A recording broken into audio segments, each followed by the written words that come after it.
live streaming. Kia ora koutou. Just a few updates to start off with, but I will please encourage people to send in any questions as soon as possible. So we haven't had any questions before this session. So if we don't get questions, we will wrap this up early. So if you have any burning questions, please either type them into the YouTube box or send them to stfeedback@moh.govt.nz. So some updates for providers. So firstly, the provider capability contract is underway and New Zealand Disability Support Network is rolling out the first phase of capability building for providers in Mid-Central. And I think that from what I've heard, that NZDSN is starting to get in touch with people about that. So there will be a rolling kind of round of activities over the next wee while on that. The second thing is that we have got some presentations that you can, presentation and talking points and fact sheets that you can adapt for your particular workplace, so to support you to have conversations with staff about what's happening in Mid-Central from the 1st of October, and those are available on www.enablingoodlives.co.nz. In terms of contracts, where we're at is that there is a procurement process underway following an RFQ, request for quote, process around community organisations or non-governmental organisations who do not provide other disability support. So that's a key thing. They cannot provide other disability support to be able to provide connectors in Mid-Central. And that's with a specific focus on cultural responses or responses for particular groups where we may not have the diversity of connectors across the 17 employed connectors within Mid-Central region. We've also got the flexible disability support contracts. Letters have gone to people who currently either provide flexible disability support or choice and community living in other parts of New Zealand, but also provide support in Mid-Central. And there will be the opportunity for any other providers in Mid-Central to be able to meet the criteria to be able to have a flexible disability support contract. And those conversations will be starting to happen with contract relationship managers. And if for any reason you have any questions about that, please contact David Darling at the Ministry of Health. We are also there's contract work underway around support for formal support or paid support for decision making for people who don't have someone in their lives, and that we're working on that at the moment, and there is work underway around immediate resourcing and host contracts in Mid-Central. It is getting very, very soon to, I'm counting down working days, so we're at the point that there's 5 3/4 working days left until we start on the 1st of October in Mid-Central, and we'll be sending an email out to all providers in Mid-Central in the next week, so during next week, just to make sure that you've got all of the contact details for the new teams in Mid-Central from the 1st of October. So really encouraging you to send through questions. That's probably as much of an update as I've got. So if we don't get any questions soon, we will wrap it up. So just really encouraging people to send any questions. I know one of the other things people will be waiting for is just the cabinet decision. So I can confirm that the papers have gone through cabinet, and we are working towards having the information released before the 1st of October.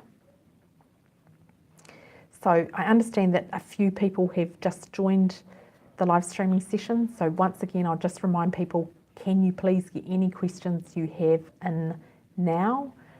So either type them into the screen or send them to stfeedback@moh.govt.nz.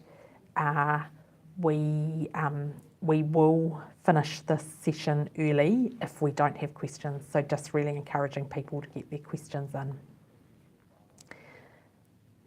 So, still no questions right at this point, so I'm just a couple of other things. So just to say that the two teams are on week 4 of induction, and that has been 3 weeks of induction as a whole group, and 1 week so far of role-specific induction and another week of role-specific induction next week.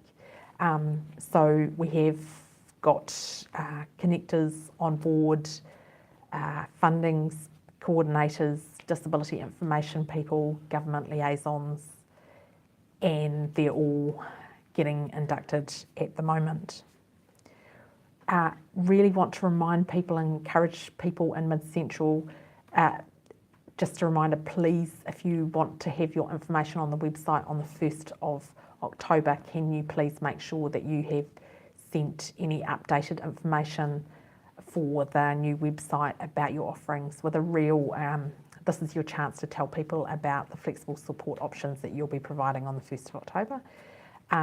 And or if you're happy for the information that's currently on the First Port site to be pulled through and copied on to the new site, happy to confirmed.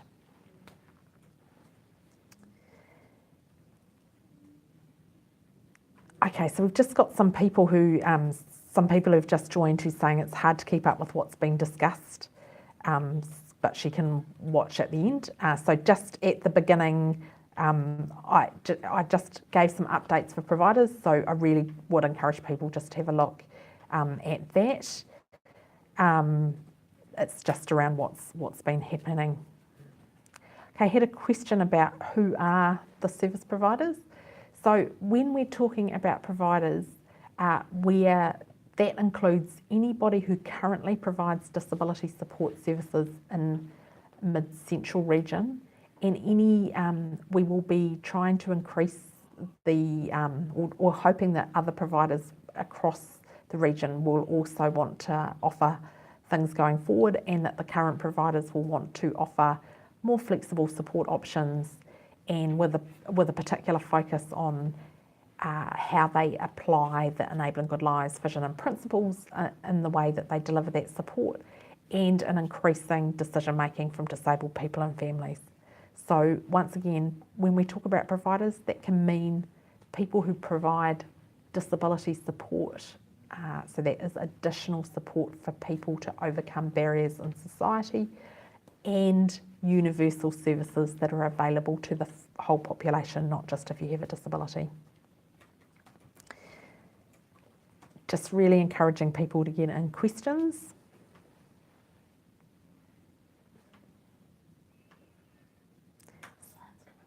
So just had an email,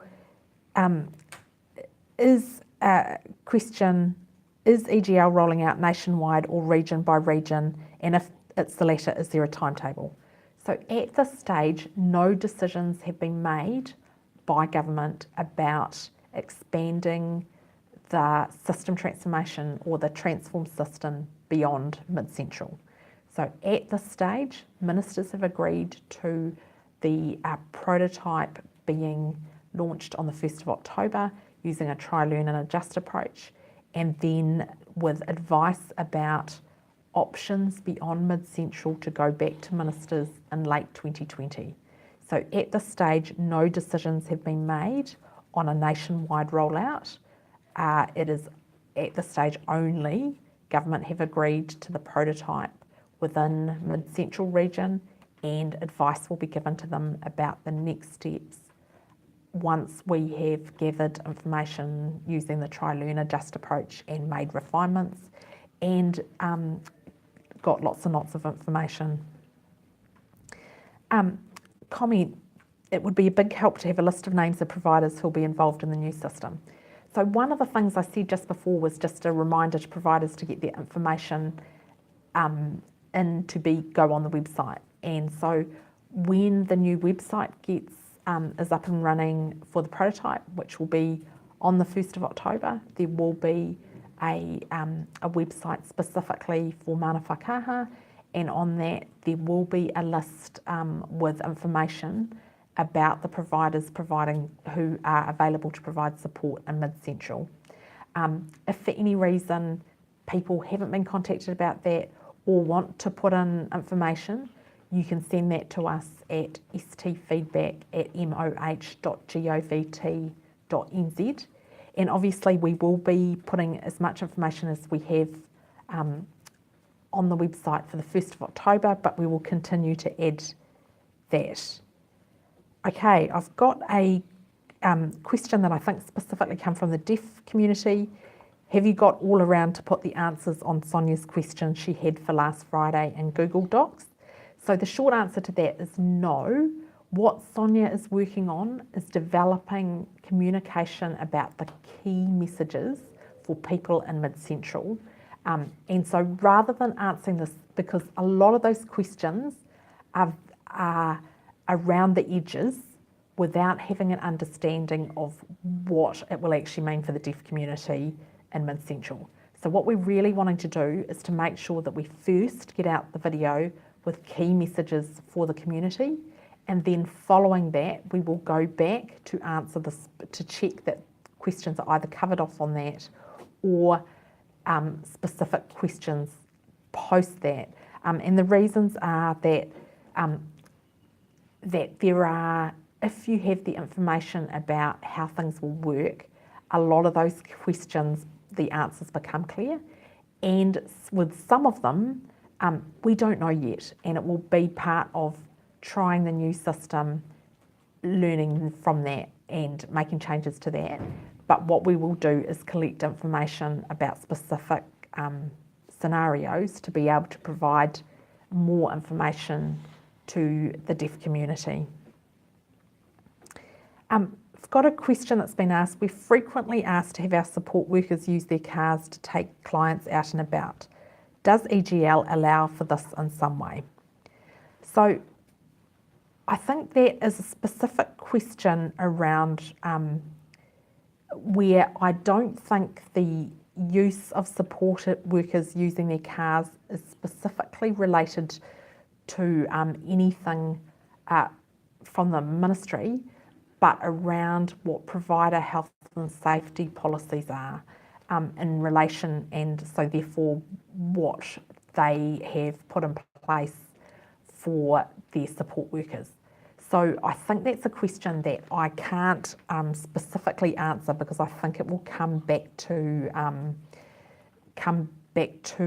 how a particular provider responds to providing support and their own individual health and safety policies. But it is something that has been raised.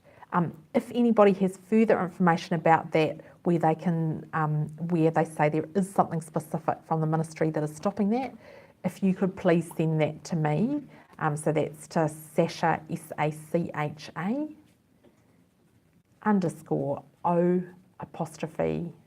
_O_DEA @moh.govt.nz, and I'll follow up on that one. But I think when I've heard about this, it's been in relation to health and safety policies. Just a reminder for people can you please get your questions into us? So either type them into the YouTube screen or send them to stfeedback@moh.govt.nz. Had a question, will providers have an opportunity to meet with Kai Tūhono and or directors? If so, when? Yes, absolutely. So firstly, we're having a launch event on the 1st of October, which the Kai Tūhono will be there and the directors will be there. And my understanding is that invite is going out to the provider call group, which will have a number of providers on. But also we are looking at events for disabled people and whānau, and for a separate event for providers to come and meet kaituhono and connectors and directors. So that is certainly something that I will make sure we've got information on the email that will go out next week about opportunities for providers to meet with the directors and kaituhono. I'm just looking very carefully at one of my people to make sure that Lauren has written that down on the list for the communication to providers. She's nodding furiously, so we can definitely do that. So just a reminder, can you please get in any questions you have? We will wind this up early if we don't have questions to answer. So just if you have any questions, if you can please send those in.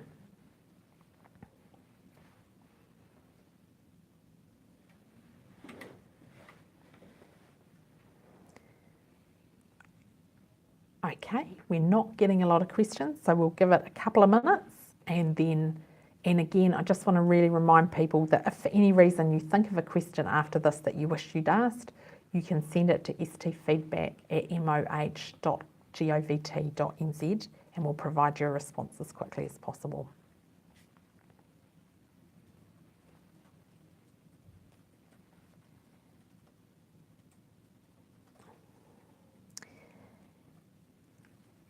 We've also, just a reminder that there are live streaming sessions next week, one for, and I can't remember which way round they are, so there's one for whānau on Wednesday night at 6:30 p.m.